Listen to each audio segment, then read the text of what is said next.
السلام علیکم ناظرین گرامی۔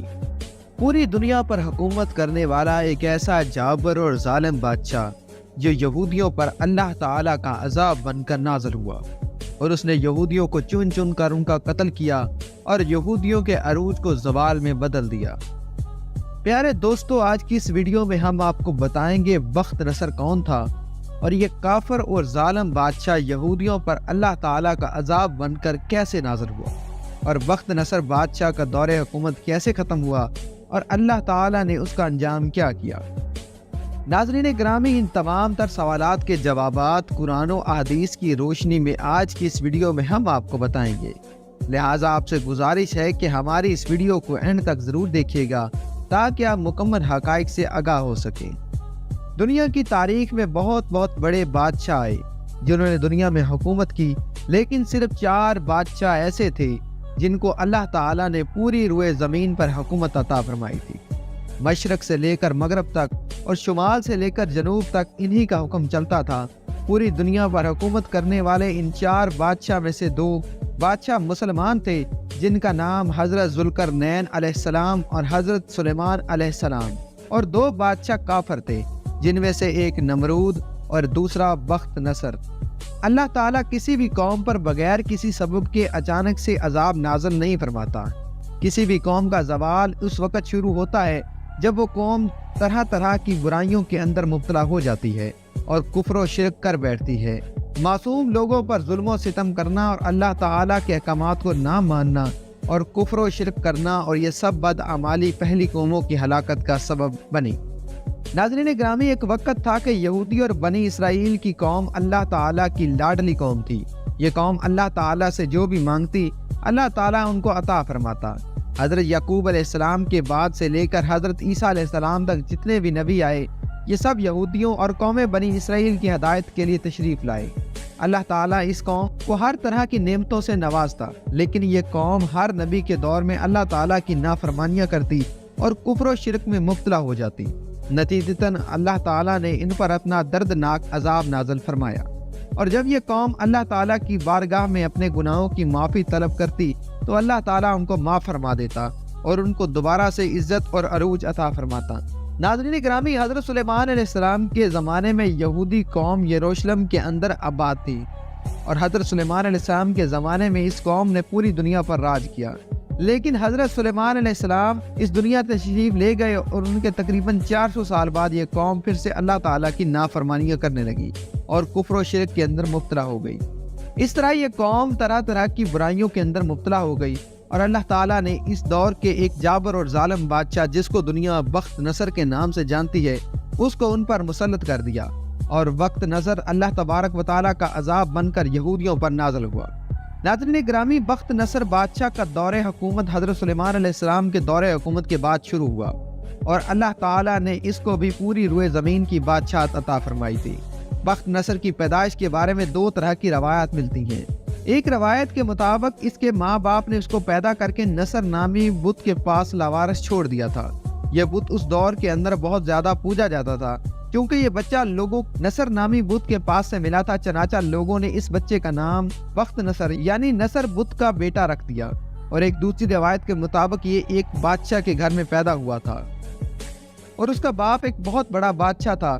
بخت نصر ایک ذہین، بہادر اور جنگجو انسان تھا۔ یہ اتنا بہادر تھا کہ اس نے اپنی چھوٹی سی عمر میں اپنے باپ کے کہنے پر مصر کے اندر جنگ چھیڑ دی اور مصر کو فتح کر لیا۔ 605 قبل مسیح میں اس کے باپ کا انتقال ہو گیا، اور اس کے انتقال کے بعد یہ بابل شہر کا بادشاہ بن گیا۔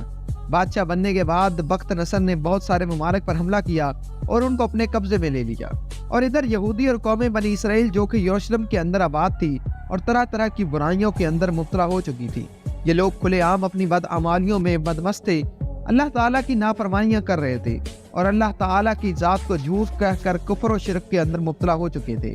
اسی دوران یہودیوں پر اللہ تعالیٰ نے اپنا دردناک عذاب نازل فرمایا، اور بخت نصر نے یروشلم پر حملہ کر دیا۔ اس حملے میں بخت نصر نے یہودیوں کو چن چن کر قتل کیا اور بیت المقدس کو تباہ و برباد کر دیا۔ اس حملے کے اندر 40,000 تورات کے یہودی عالموں کو بھی قتل کر دیا گیا، اور 40,000 یہودیوں کو جلا وطن کر دیا، اور اس طرح یہ یہودی قتل و غارت کے ڈر سے دوسرے ممالک کی طرف بھاگنے لگے۔ इस हमले के अंदर बख्त नसर ने तकरीबन 80,000 यहूदियों को अपना कैदी बना लिया और बाद रवायत के मुताबिक कैदी बनने वाले अफराद की तादाद 80,000 से ज़ायद थी। इन कैदियों में अल्लाह तबारक व तआला के 2 नबी भी शामिल थे, जिनमें से एक का नाम हजरत दानियाल अलैहिस्सलाम और दूसरे का नाम हजरत अजीज अलैहिस्सलाम है। नाज़रीन ग्रामी, जब बख्त नसर ने यरूशलेम पर हमला किया तो यरूशलेम के तमाम शहर को जला दिया, हैकल सुलेमानी को गिरा दिया और खजाने को लूट लिया और हैकल सुलेमानी में मौजूद तमाम किताबों को जला दिया, जिसके अंदर तौरात शरीफ के असल नुस्खे भी मौजूद थे। इस तरह बख्त नसर बादशाह ने जुल्म और सितम की हर हद पार करते हुए यहूदियों को चुन चुन कर कत्ल किया और हैकल सुलेमानी और तौरात शरीफ की बेअदबी भी इनको जला दिया। प्यारे दोस्तों, इस कत्ल व गारत के अंदर ताबूत सकीना जो कि हैकल सुलेमानी के अंदर मौजूद था वो कहीं गायब हो गया और आज तक किसी को कुछ पता नहीं चला कि इस कत्ल व गारत के बाद बख्त नसर बहुत सारे यहूदियों को कैदी बनाकर अपने साथ ले गया। क्योंकि बख्त नसर बादशाह ने हैकल सुलेमानी को जला दिया और तौरात शरीफ की बेअदबी करते हुए इनके नुस्खों को भी जला दिया था, तो अल्लाह ताला ने अजाब नाज़िल फरमाया और बख्त नसर को एक दर्दनाक बीमारी के अंदर मुब्तला कर दिया, उसके चेहरे को मसक कर दिया। प्यारे दोस्तों, रवायात में आता है कि जब बख्त नसर बादशाह पर अल्लाह तबारक व तआला का अजाब नाज़िल हुआ और उसके चेहरे को मसक कर दिया गया और ये इंसान से जानवर बन गया, तो उसके बाद ये जंगलों में चला गया और उसने अपनी जिंदगी के 7 साल जंगलात में गुजारे। वहाँ ये जानवरों की तरह घास खाता और इसी बीमारी की हालत में जंगलों में रहता। 7 साल के बाद अल्लाह ताला ने इससे इस बीमारी को दूर कर दिया और उसको जानवर से इंसान बना दिया। प्यारे दोस्तों, बख्त नसर को मौत किस तरह आई और इसका अंजाम क्या हुआ, उसके मुतल्लिक़ रवायात में आता है कि जब बख्त नसर ने यहूदियों को कैद किया तो उनमें 2 अल्लाह तबारक व तआला के बरगज़ीदा नबी भी मौजूद थे, जिनका नाम हजरत दानियाल अलैहिस्सलाम और हजरत अजीज अलैहिस्सलाम था, जो कि बाद में अल्लाह तबारक व तआला के हुक्म से बख्त नसर के बादशाह के मशीर भी बन गए। प्यारे दोस्तों, चूँकि हजरत दानियाल अलैहिस्सलाम और हजरत अजीज अलैहिस्सलाम को अल्लाह तबारक व तआला के नबी थे और अल्लाह तबारक व तआला ने इनको इल्म व फरासत से नवाजा था, लिहाजा बख्त नसर बादशाह इल्म व दनाई की वजह से इनको बहुत ज़्यादा अहमियत देता था, जो कि बनी इसराइल के यहूदियों के लिए नाकाबिले बर्दाश्त थी और यहूदी कौम हजरत दानियाल अलैहिस्सलाम से बहुत हसद रखती थी। चनाचा एक दिन यहूदियों ने हजरत दानियाल अलैहिस्सलाम को माज़अल्लाह कत्ल करवाने की साजिश की और ये यहूदी बख्त नसर से कहने लगे कि जब हजरत दानियाल अलैहिस्सलाम पानी पी लेते हैं तो ये अपना पेशाब नहीं रोक सकते और इनको फौरन पेशाब आ जाता है, लिहाजा ये बात उस दौर के अंदर मायूब समझी जाती थी। चनाचा बख्त नसर ने इस बात को जानने के लिए एक महफिल मुनक्कद की, बड़े बड़े उमरा और हजरत दानियाल अलैहिस्सलाम की दावत की। चनाचा जब तमाम मेहमान महफिल के अंदर पहुंच गए तो हजरत दानियाल अलैहिस्सलाम भी तशरीफ ला चुके थे, तो उनके सामने खाना पेश किया गया और बहुत सारा पानी भी रखा गया और इधर बख्त नसर बादशाह ने अपने सवाइयों को यह हुक्म दिया था कि इस महफिल के बाद सबसे पहले जो भी पेशाब करने के लिए बाहर आए उसको फौरन कत्ल कर दिया जाए, फिर चाहे वो पेशाब करने वाला मैं खुद ही क्यों ना हूँ। अगर कोई तुम्हारे सामने इस तरह कहे तो उससे कहना कि वह तू झूठ बोलता है और तुम्हारे कत्ल का हुक्म हमें बादशाह ने दिया है। प्यारे दोस्तों, रवायात में आता है कि जब ये महफिल खत्म हुई तो तमाम लोग खाना खा चुके थे, तो सबसे पहले अल्लाह के हुक्म से जिस शख्स को पेशाब की हाजत महसूस हुई वो बख्त नसर बादशाह था। और इस तरह जब बख्त नसर बादशाह पेशाब की घर से बाहर निकला, जैसे ही बख्त नसर दरवाजे से बाहर आया तो बाहर अंधेरा था, जिसकी वजह से किसी को कुछ ना पता चला और ये कौन है। चनाचा दरवाजे पर खड़ा सिपाही इस बार हमला आवर हुआ और बख्त नसर बादशाह कहने लगा कि मैं बख्त नसर हूँ। तो सिपाही ने जवाब दिया कि तू झूठ बोलता है और मुझे मेरे बादशाह ने तुझे कत्ल करने का हुक्म दिया है। चनाचा इसी दौरान इसी सिपाही ने तलवार से हमला किया और बख्त नसर को वहीं पर हलाक कर दिया। नाज़रीन ग्रामी, इस तरह अल्लाह तबारक व तआला ने अपने प्यारे नबी हजरत दानियाल अलैहिस्सलाम पर यहूदियों की नापाक साजिश से बचा लिया।